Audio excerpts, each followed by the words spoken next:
Catwoman bounty hunter said I was her target, then she protected me instead.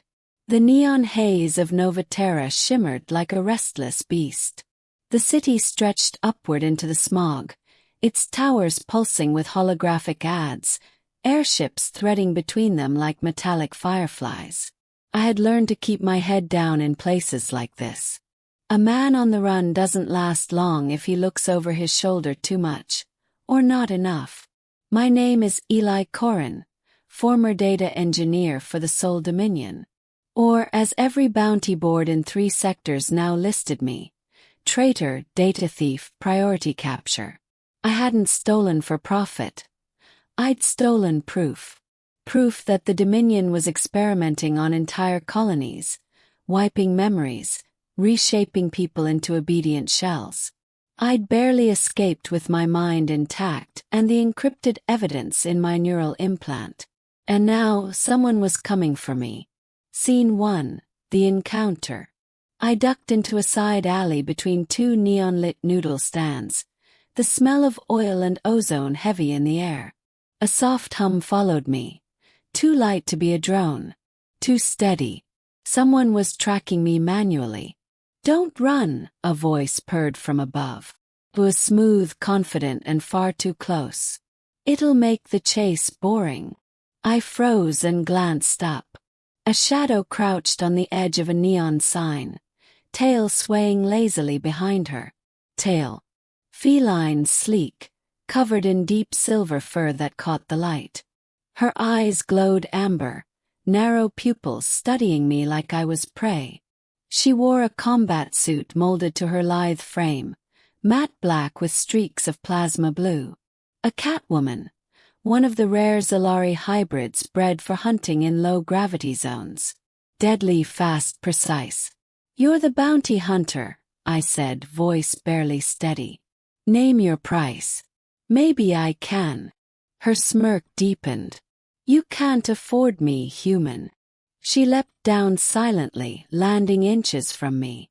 Even in the dim light, I could see the faint scar over her right cheekbone, the kind that told a story.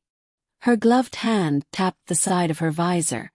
A faint hum filled the air as my data signature blinked across her HUD. Eli Korrin. A live bounty. 5 million credits. Her tail flicked once. "You're my target." My heart hammered. I stepped back, but her claws flicked out razor sharp. "Don't," she warned. "I'd rather not bring you in bleeding." But before I could speak, her expression shifted. She tilted her head, ears twitching. Someone else was approaching. Scene 2, ambush. A blinding flash exploded at the alley's mouth. She reacted instantly, throwing me to the ground, shielding me with her body as plasma fire scorched the walls. The air filled with the acrid scent of burnt synthcrete. 3 armored mercs stormed in, rifles humming. "We've got the rat. Take him," she hissed, a sound that didn't belong to anything human, and in a blur she was gone from my side. Her movements were poetry. She vaulted off a wall, claws flashing through armor joints. One merc screamed as she raked through his visor. Another tried to aim but was too slow. In seconds, the alley was silent except for the hum of a dying plasma cell. When she turned back to me, I expected her to finish what she'd started. But instead, she extended a clawed hand to help me up. "Those weren't my men," she said, eyes scanning the sky. "They were Dominion strike hunters. Which means your bounty isn't the only thing they want." My voice trembled. You just saved me." Her tail lashed once. "Don't read too much into it. I don't like competition." But the faintest flicker of something, regret, crossed her face. Scene 3, the hideout. We slipped through the Undercity, moving through forgotten maintenance tunnels. I tried to keep up, but she moved with feline ease, every motion controlled and silent. Her name, I learned, was Lyra Vex, half Zalari, half human, ex-mercenary. She worked alone, never stayed in one system long enough to make friends or enemies that lasted. When we reached her hideout, a dim, converted freight container lit by humming consoles, I finally spoke. "Why didn't you turn me in?" Yes. 5 million credits is enough to vanish for life. She didn't look up from her holomap. "You're not what they said you were. Dominion bounties don't usually get hunted by their own strike teams. That means you're carrying something dangerous." Her eyes flicked to mine. "Show me." Reluctantly, I tapped my temple, unlocking the encrypted data. A stream of holographic files projected between us. Images of Dominion experiments, human test subjects, entire colonies rewritten. Lyra's ears flattened as she watched, silent. When the last file faded, her tale stilled. "They did this to Zalari colonies too," she whispered. "Wiped us clean. Made us tools." Her gaze hardened. "I won't let them do it again." Scene 4. The Betrayal. We planned to transmit the data to the Galactic Free Network. But the Dominion was already closing in. The next night, their drones swarmed the lower levels, scanning every signal. Lyra fought them off with brutal efficiency, but a plasma round clipped her shoulder. She stumbled, fur-singed teeth bared. "Go," she hissed. "You're the one they want." I didn't move. I grabbed her arm. "Not leaving you." Her eyes widened, surprise breaking through the soldier's mask. "You're insane." "Probably," I said, hauling her toward the freight lift. We burst onto the rooftops just as the Dominion dropship descended, lights cutting through the haze.